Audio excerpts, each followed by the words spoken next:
Magandang araw po sa inyong lahat ha. Bukas po, 28,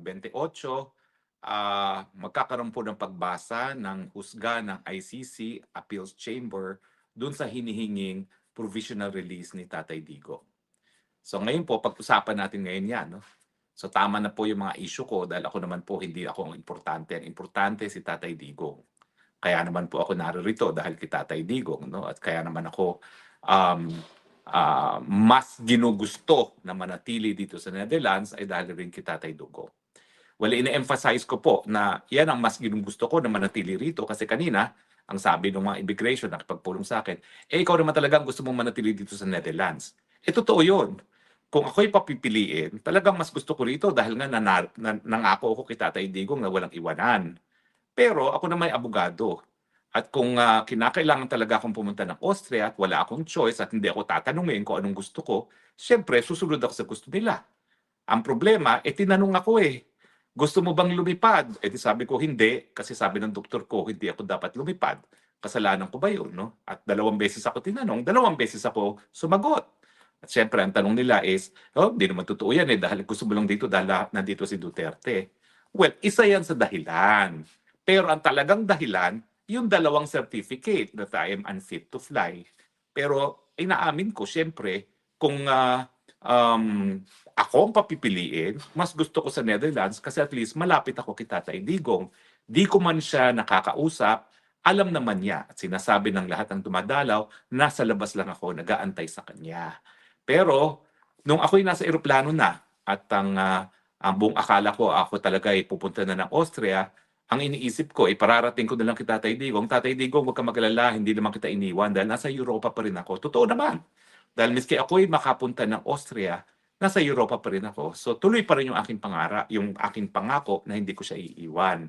Pero yun nga po, no? Kung ako talaga papupunta ng Austria, pareho naman kami abogado ni Tatay Digong. Kung talagang yan ang naging desisyon ng hukuman, kung yan talaga naging desisyon ng otoridad, kinakailangan respetuhin. Kaya lang, lahat ng mga desisyon nga, syempre, binabalanse rin yan sa karapatang pantao at meron naman akong karapatan sa mabuting kalusugan. Kaya naman, hindi ako mapipilit na maniwala sa opinyon ng ibang doktor as against yung sarili kong doktor na mga nag-opera sa akin. At yan pong sinabi ko kanina nga sa immigration. No? Na kahit anong mangyari, ang paniniwalaan ko pa rin, syempre, yung opinyon ng sarili kong doktor at hindi opinyon ng mga doktor na kinukuha lang naman blood pressure at saka oxygen. Meron kasi 2 doktor na nag-examine sa akin. Pero ang ginawa lang nila, kinuha ang aking blood pressure, kinuha ang aking oxygen, at sinabi fit to fly. Yung mga nag-opera sa akin, ang sabi, unfit to fly. No? At ang hinihingi lang naman nila is until 8 January dahil ang sabi nga ng aking neurosurgeon, after 2 months, malalaman na natin kung talagang completely successful yung operasyon. Totoo namang masela nitong operasyon sa spine. No? Ano ba naman yan? Pero anyway, ako naman po ay hindi ang totoong istorya sa Netherlands. Ang totoong istorya sa Netherlands si Tatay Digong. At importante po ang babasahing desisyon bukas dahil ito po ay tungkol sa panandaliang kalayaan ni Tatay Digong. Now, balikan po natin bakit meron bang ganitong interim release na tinatawag. Well, kapareho rin po yan ng pagpapiyansa, right to bail. Na kapag hindi naman malakas ang ebidensya, may karapatan na magkaroon ng panandaliang kalayaan ang mga akusado. Pero may pagkakaiba po. Kasi ang system dito sa ICC, ang pagkakakulong, nakadepende lang kung merong mga good grounds para ikaw ay ikulong. Sa Pilipinas, ang pagkakakulong pag merong probable cause. Yung likelihood na merong ang krimen na nagawa at ang akusado ang siyang gumawa. So, malaking pagkakaiba po yan. Dahil yung good grounds, mababang threshold lang po yan ng ebidensya. So, yung probable cause, wala pa pong probable cause at yan po ay titignan doon sa confirmation of charges na naantala nga dahil doon sa issue na kaya ba nga ni Tatay Digong na harapin ang isang paglilitis sa kanyang kondisyon ngayon sa pag-iisip, psychological. No? So yan po ay bibigyan ng kasagutan kasi nag-appoint naman sila ng mga experts para pag-aralan ang kondisyon ni Tatay Digong. Now, bakit importante yung pagkakaiba ng probable cause at saka good reasons? Well, dahil nga po napakababa noong threshold of evidence para magkaroon ng warrant of arrest, binabalanse yan doon sa binibigay na karapatan ng akusado na magkaroon ng interim release. Kasi nga po, wala pang probable cause, presumed innocent siya, wala namang masyadong ebidensya na dapat talaga siyang ikulong, that the evidence of guilt is strong, kaya binibigyan ng interim release ang mga akusado dito sa international tribunals. Yan ay dahil na rin sa katunayan na kapag sila ay nadetena, idedetena sila dito sa Dahig, malayo sa bayan ng mga akusado. No? Dahil nga sa katunayan, sa mga lokal na hukuman, kung ikaw naman ay aarestuhin, diyan ka aarestuhin, no? Kung saan dinidinig ang kaso. At ganyan din dito, kaya lang malayo ang Dahig. Kaya binibigyan ng interim release. Ibig sabihin, itong interim release, ito ay dahil kinakailangan balansehin yung katunayan na sa ICC, makukulong ka miski napakababaw ng ebidensya. So babalansehin yan sa pagbibigay ng interim release. Ngayon, ano yung mga batayan kung ikaw ay mabibigyan ng interim release? Una, yung ebidensya laban sa iyo. Ito ba ay mabigat o hindi? Pangalawa, kung ikaw ba ay may possibility tumakas. Pangatlo, kung ikaw ba ay merong pang pagkakataon na gumawa muli ng kahit anong kasalanan. At pang-apat, kung ikaw ba ay susunod sa mga kondisyones na i-impose ng hukuman para ikaw mabigyan ng panandaliang kalayaan. Now, ang aking basa dun sa desisyon kung saan nabasura ng pretrial chamber yung interim release ni Tatay Digong ay dahil daw hindi naman pinakita na mababaw yung ebidensya o hindi pinakita na mabigat yung ebidensya kay Tatay Digong at saka sinabi nga na hindi masyado na-discuss yung kung siya ba ay flight risk, kung siya ba ay gagawa pa ng ibang krimen. Himay-himayin natin yan. Well, unang-una, uulitin ko na bagamat sinasabi na dapat na-discuss na ang ebidensya ay hindi mabigat labang kay Tatay Digong, alam naman natin na yung warrant of arrest ay nakabase lamang sa good grounds. So ang tanong ko, bakit kinakailangan na patunayan na mabigat ang na hindi mabigat ang ebidensya laban sa akusado, alam naman nila. Sila mismo nag-issue ng warrant of arrest na mababaw lamang ang ebidensya laban kay Tatay Digong. Ibig sabihin ko, bakit kinakailangan i-discuss na the evidence of guilt is not strong, ang basihan sa kanyang pagkakakulong ay mababaw, good grounds lamang. Hindi pa sapat na yun? Na pinaaresto mo yung tao hindi dahil mabigat ang kasalanan, kung hindi, mababaw nga ang basihan. Good grounds lamang. So bakit kinakailangan mo pang ipakita? No? So yun ang unang-una kong pula. Pangalawa, yung mga sinasabi nila na dahilan na hindi ipinakita, na hindi siya flight risk, hindi ipinakita daw na hindi na siya gagawa ng mga krimen, ang sabi nila, hindi daw masyado na-discuss doon sa mga sinumiting pleadings ni Tatay Digong na hindi siya flight risk. Well, unang-una kasi, nagkaroon naman ata ng kasunduan sa panig ng depensa at ng prosekusyon na hindi nila ko-questionin na yung pagiging flight risk at yung capacity na gumawa pa ng krimen si Tatay Digong. Hindi ko alam talaga kung ano nangyari sa pag-uusap sa panig ng mga abogado ni Tatay Digong at ng prosecution, pero posible po yun. Bakit?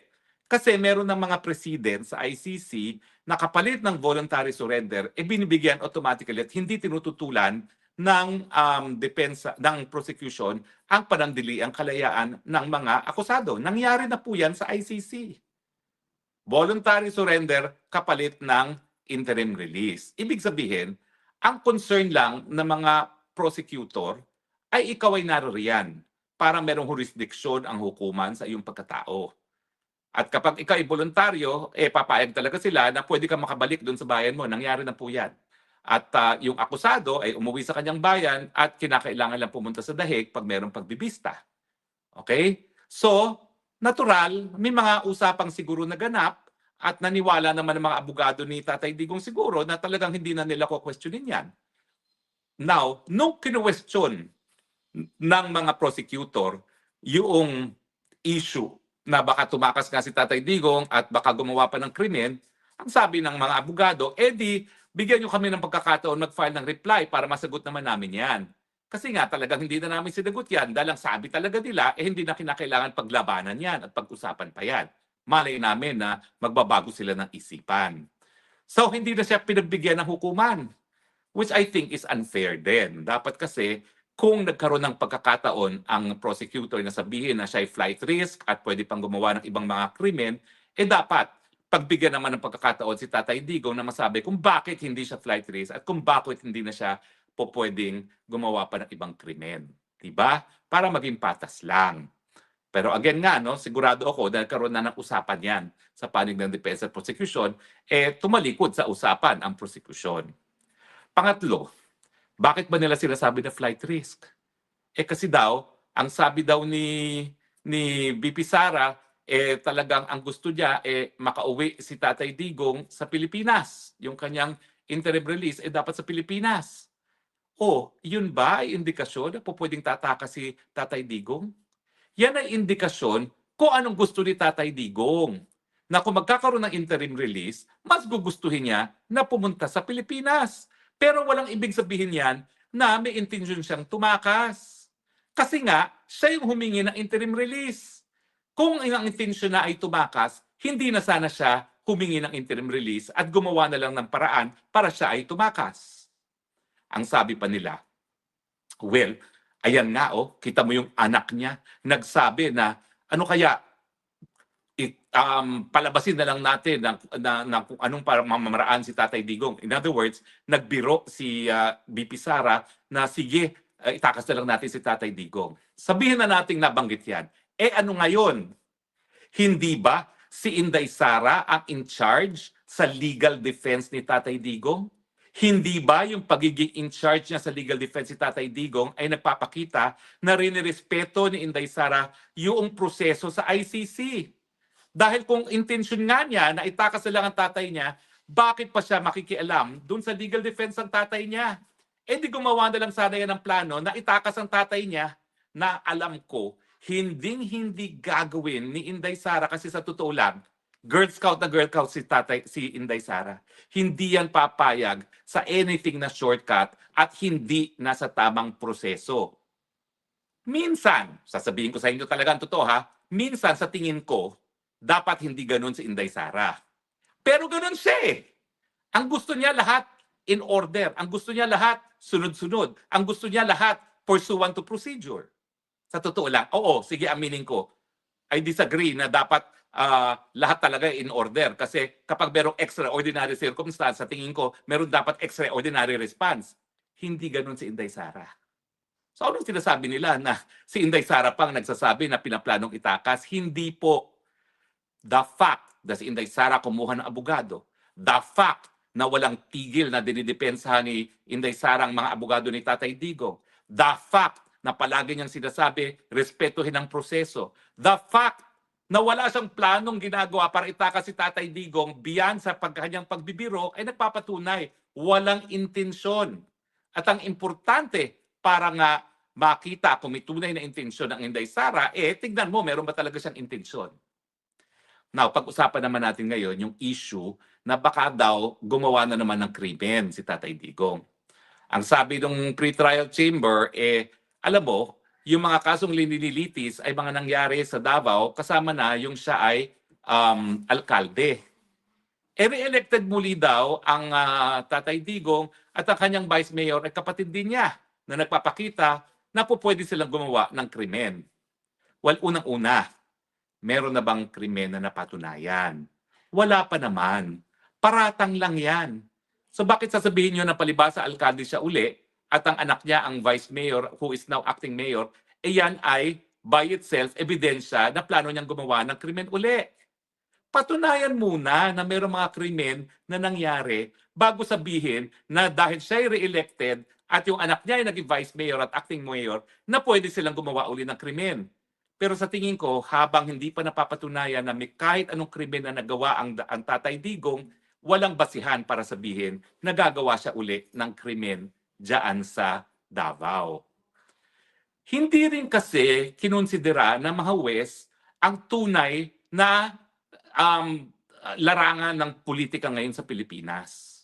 Sinasabi nila na ma-impluwensya si VP Sara dahil siya ay Vice President at alkalde pa rin daw itong si Tatay Digong. Totoo yan.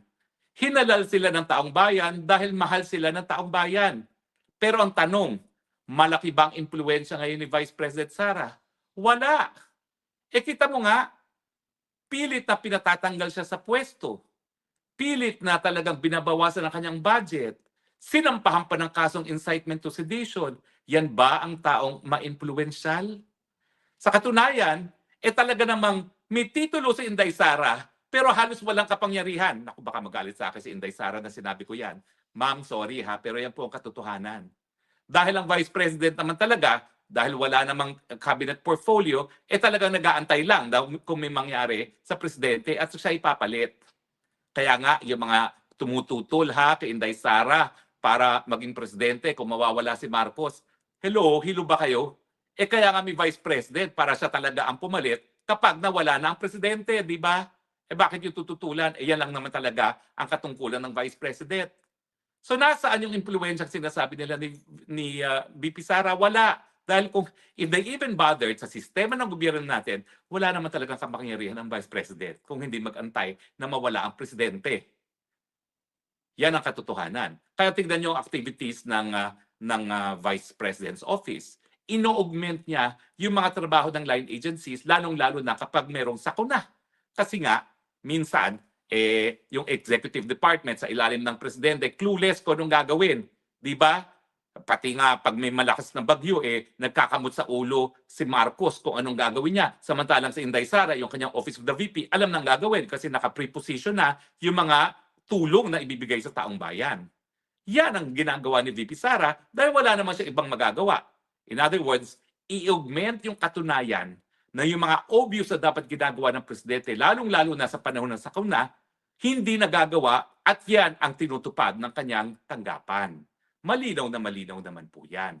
So, mali yung sinabi ng pre-trial chamber na ma-impluwensya pa rin at pwede gumawa ng krimen. Ulitin ko po ha, dahil unang-una wala pa naman napapatunayan na may ginawang krimen si Tatay Digong. So bakit sasabihin na pwedeng gumawa na naman ng panibagong krimen? At pangalawa, hindi totoo na bagamat Vice President si Inday Sara, wala naman talaga siyang impluwensya sa Pilipinas ngayon. Dahil siya nga ay mortal na kaaway ng mga Marcoses at siya ay Vice President, ang tanging trabaho ay antayin na mawala ang presidente para mamuno ng walang power vacuum. Di ba po?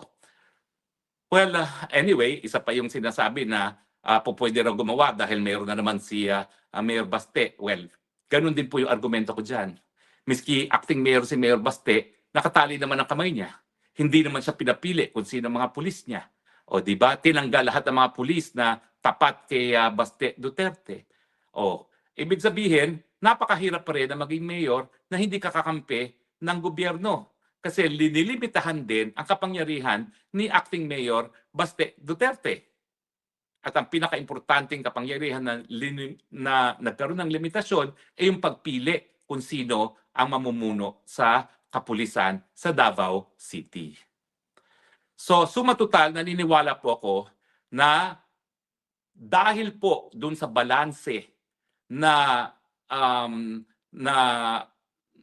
nakasaad sa Rome Statute na po pwedeng maaresto base lamang sa mababaw na ebidensya, good grounds, kinakailangan mabigyan talaga ng interim release si Tatay Digong. Unang-una, dahil hindi kinakailangan na ang akusado magpapakita na mabigat ang ebidensya. Trabaho yan ng prosecution. Yun ang unang pagkakamali nila. Bakit hihingan mo ang depensa na hindi malakas ang ebidensya laban sa kanya?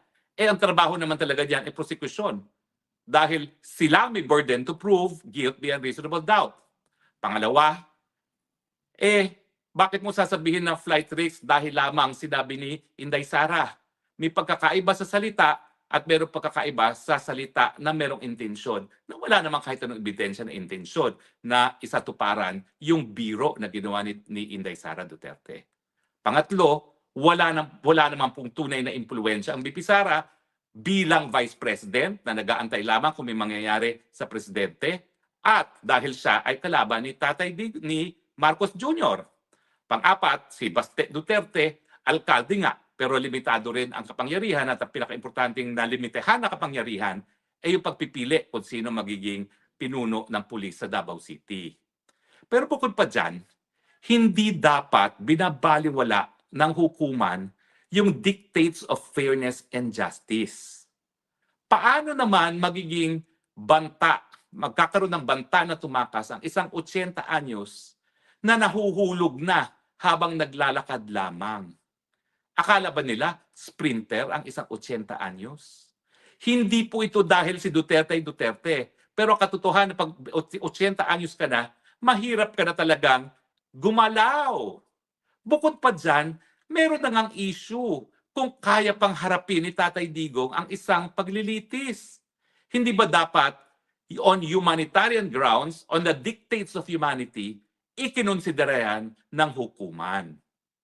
So sa akin po, bukas, 28 ng Nobyembre, dapat walang ibang desisyon ang appellate chamber kung hindi dapat mabigyan ng interim liberty si Tatay Digong because that is in accord with justice and fair play. Kahit anong decision po ng korte will prove that the ICC is not about justice, it is about politics. Agree ba ho kayo or disagree? Maraming salamat po sa inyong patuloy na pagtangkilik ha. At mula ngayon, balik na tayo sa real issue, si Tatay Digong at bakit kinakailangan siya bigyan ng kalayaan dahil siya kinidnap, dahil walang jurisdiction ng hukuman, at dahil sang-ayon sa Rome Statute, hindi katungkulan ng akusado na patunayan na hindi malakas ang ebidensya laban sa kanya, obligasyon ng prosekusyon, hindi banta na tumakas ang Tatay Digong, at wala nang kapangyarihan si Tatay Digong, si Inday Sara Duterte at si Baste Duterte na gumawa pa ng krimen. Magdasal po tayo mamaya.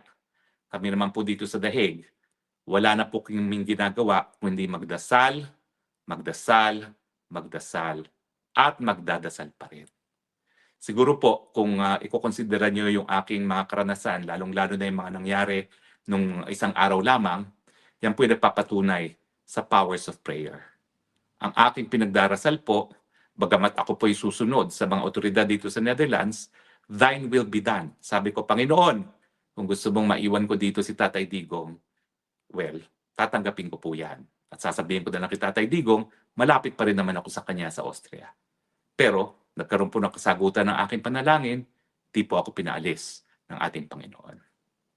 Salamat po ha, at magdasal po tayo para sa kalayaan ni Tatay Digong. Sabi ng Panginoon, ask and ye shall receive.